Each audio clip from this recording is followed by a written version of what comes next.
एक जंगल में टॉनी नाम की चिड़िया अपने पति कालू कौवे के साथ रहा करती थी। कालू के पास अपना पुश्तैनी खेत था जिसमें वह सब्जियां और फल उगाया करता था और उनको बाजार में बेचा करता था, जिससे उसका घर चलता था।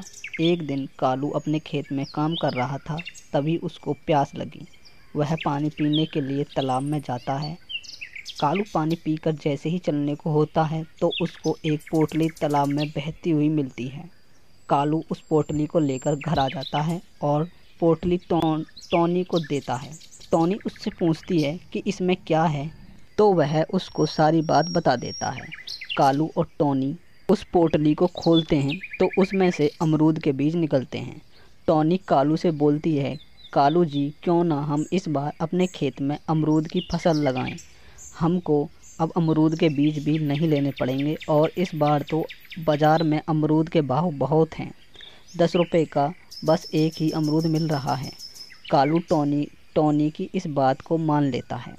अगले दिन दोनों मिलकर अपने खेत में अमरूद के उन बीजों को लगा देते हैं। दोनों शाम तक अपने खेत में काम करते हैं और शाम होते ही अपने घर आ जाते हैं और खाना खाकर सो जाते हैं।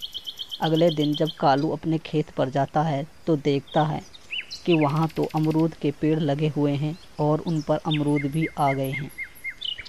कालू यह देखकर चौंक जाता है।